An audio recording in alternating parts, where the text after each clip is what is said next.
Korea के एक restaurant में एक रहस्यमय शेफ रहता है। वह पूरे दिन खाना बनाता है, शायद ही कभी अन्य लोगों के साथ बातचीत करने के लिए बाहर जाता है। इसलिए कोई नहीं जानता कि वह मशहूर गैंगस्टर बॉस हुआ करता था। उसकी हर कोई प्रशंसा करता है, क्योंकि जो जमा नहीं करते वे सभी मर जाएंगे।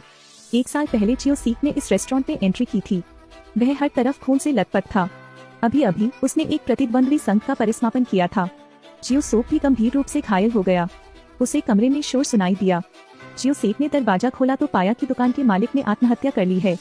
यह देखकर कि बॉस मरने वाला था, जियो सेक ने झट से रस्सी काट दी। आप आत्महत्या क्यों करना चाहेंगे?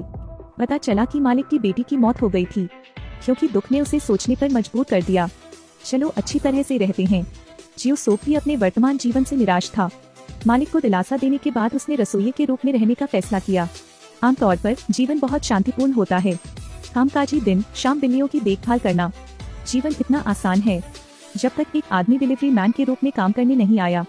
रेस्टोरेंट के मालिक ने उसे काम करने के लिए स्वीकार किया, साथ ही खाने और रहने का भी इंतजाम किया। लेकिन यह TLL पर्सनैलिटी बेहद ही अनियंत्रित है। उसने जियो सोक को नाराज कर दिया। एक दूसरे बाद में जियो सेक ने चौंक कर देखा। रेस्टोरेंट के मालिक ने केवल कुछ क्रैश ही सुने। TLL 6 घंटे से ज्यादा समय तक कोमा में रहा। जियो सोक को उसे वापस ले जाना पड़ा। TLL ने दिवा स्वप्न देखा और देखा कि जियो सेओक उसे प्यार से देख रहा है। एक पल के लिए TLL जाग गया था, लेकिन खर्राटे क्यों लेते हैं? यह पता चला कि जियो सोक अपनी आंखें खोलकर सोया था। उसकी यह आदत है। ठीक उसी तरह टीक जियो सेओक के परिवार में शामिल हो गया। साथ रहने के बाद टीक का पता चला जियो सोक ने शायद ही कभी मार्शल आर्ट का इस्तेमाल किया हो। वह नाचने का अभ्यास करने लगा। हर दिन वह बैंड के साथ कांपता खड़ा रहता था, आंखों के लिए बहुत गर्म। सागौन अब और नहीं देख सकता। नाचना बंद करो, मत, अब और मत नाचो। मेरी मूर्ति का अपमान मत करो, कमीने। कार्ड खाकर सागौन फिर से लुढ़क जाएगा। सागौन रात को सो नहीं सकता। उसने गुमान को छत पर आमंत्रित किया, जो एक शिपर भी है। वे बात कर ही रहे थे कि उन्होंने जियो सोक को देखा। अब सागौन जियो सेक से डरेगा। इसी दौरान एक लड़की सड़क पर दौड़ती हुई नजर आई, जैसे किसी का पीछा किया जा रहा हो। बहुत जल्दी एक कार ऊपर चली गई। 2 लोगों ने युवती को पकड़ लिया। पता चला कि ये दोनों तस्कर हैं। ठीक अब और नहीं रख सकता था। वे महिलाओं को धमकाने क्यों जा रहे हैं? सागौन खत्म हो जाएगा। फिर उसे बुरी तरह पीटा गया। यह नाम वापस नहीं आता है। सागौन जियो सेक को बुलाएगा। जियो सोक ने अभिनय किया जैसे उसने इसे नहीं देखा। गुमान बचाव के लिए आया। इसे मेरे लिए रोको।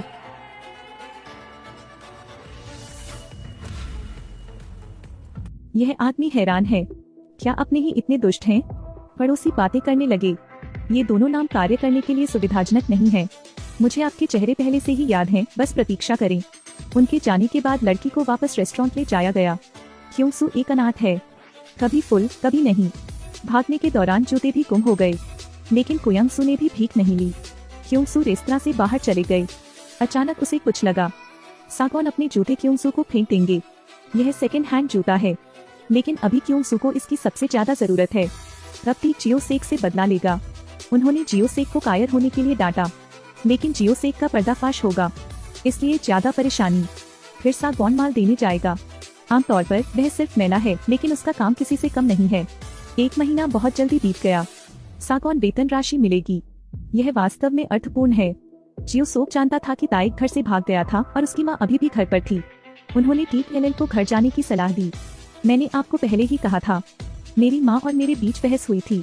जियो सेक ज्यादा कुछ नहीं कहना चाहता था, इसलिए सागौन LL जियो सेक को अपनी ओर आते देख ताइक रात में घर की ओर दौड़ पड़ा। घर पहुंचने के बाद जैसा उसने अनुमान लगाया था, वे सिर्फ मिले और झगड़ा किया। टीक की माँ चाहती है कि वह स्कूल जाना जारी रखे। वह नहीं चाहती थी कि टीक ही कुछ और करे। सागौन अब और नहीं लड़ना चाहता। उसने अपनी तनख्वाह निकाली और टेबल पर फेंक दी और चला गया। टीक सीखने के लिए उत्सुक नहीं होगा। वह इसे अपनी माँ को साबित करना चाहता था। एल पैसे कमाने के लिए दूसरे तरीके का इस्तेमाल करेगा। पीछे मुड़कर देखा तो ताइक ने देखा कि परसों की लड़की भी यहाँ आ गई थी।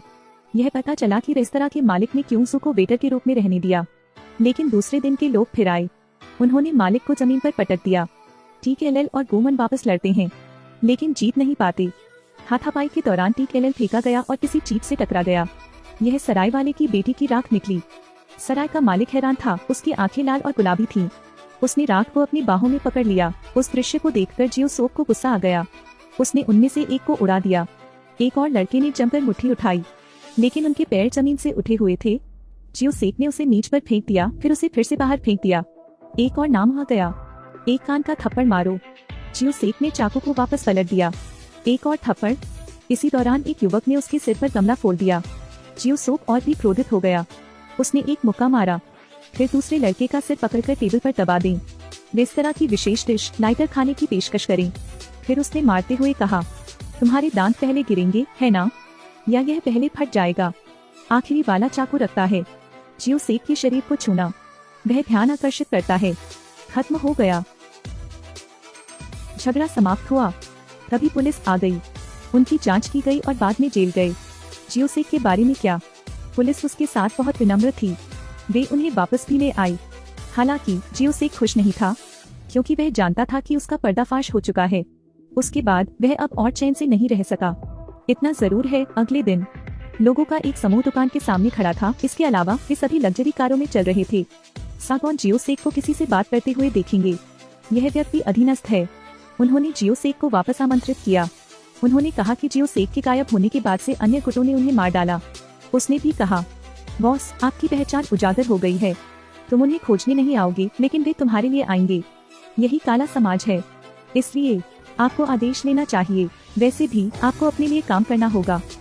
उस रात जियो सेक ने पूरे दिन सोचा और अंत में दुकान से बाहर चला गया।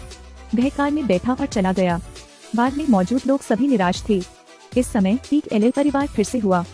टीक-एल की मां एक सुशी रेस्तरां खोलना चाहती थी, लेकिन उसे धोखे से लोन शार्किंग में डाल दिया गया। वे ठग घर आने वाले हैं।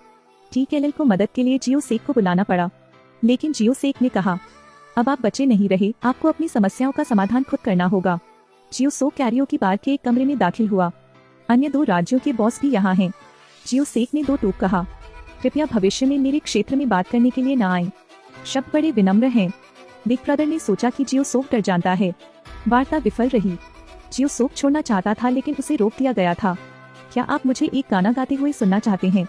मारपीट की आवाज सुनकर जूनियर्स जमा हो गए, लेकिन किसी ने अंदर जाने की हिम्मत नहीं की। कक्ष संख्या 5 में 6 नाम पड़े हुए हैं। जियो सेओक ने दूसरे राज्य के बॉस को मुक्का मारा। बोलते बोलते उसकी सांस फूल गई। खाना भूनने से ज्यादा मुश्किल लड़ाई है। इस तरफ टीक-एल के दरवाजे पर मुसीबत आ खड़ी हुई है। साहूकार माँ बेटी का आखिरी पैसा चुराना चाहते थे। यह वह वेतन है जो टीक अभी अपनी माँ को देगा। उन्होंने टीक को नीचे धकेला और उसके चेहरे पर लात मारी। पर्याप्त पैसा नहीं है। अगले दिन हम फिर आए। उसने पैसे लिए और चला गया। टीक-एल की माँ, जो आमतौर पर बहुत शांत रहती है, अचानक खड़ी हुई और बाहर चली गई। कातिल आँखें। अपनी युवावस्था में टीक-एल की माँ एक उत्तम दर्जे की वॉलीबॉल खिलाड़ी थी। गैर आक्रामक का मतलब कमजोर नहीं है। टीक-एल की माँ दौड़ी और फिर ठग के चेहरे पर थप्पड़ मारने के लिए स्वर्ग जैसी हथेली छोड़ी। वह युवक मौके पर ही बेहोश हो गया। उसने वह पैसा उठाया जिसके लिए उसके बेटे ने कड़ी मेहनत की थी। क्या मैंने तुम्हें जाने के लिए नहीं कहा था? मैंने तुमसे कहा था कि मैं भुगतान करूंगा। जियो सोक अब कैरियोकी बार से बाहर निकलने के लिए संघर्ष कर रहा था। सड़क पर चलते समय उसने घाव को पकड़ रखा था। लड़के वाले उसे लेने आए। रॉब जमाना, आप यहाँ क्यों आए थे? उसे अभी भी नहीं पता था कि जियो सेक ने अपने दम पर सब कुछ संभाल लिया था। जियो सोक गंभीर रूप से घायल हो गया और राज्य वापस नहीं आया, बल्कि एक रेस्तरां में गया। उसने अपनी खूनी कमीज पहनी और खाना बनाने के लिए रसोई में चला गया। जियो सेक ने कहा, मैं अब ऐसा व्यक्ति हूँ। मेरा मतलब है, अब मैं सिर्फ शेफ बनना चाहता हूँ। उन्होंने सभी एहसानों का भुगतान भी किया। बाउल नूडल्स खाने के बाद वे अब सेक्स नहीं करेंगे। वास्तव में मजबूत अपने भाग्य को अपने हाथ की हथेली में रखेंगे, चाहे वह हर जगह लड़ने वाला बूढ़ा हो या रसोइया। बस शांति से जियो।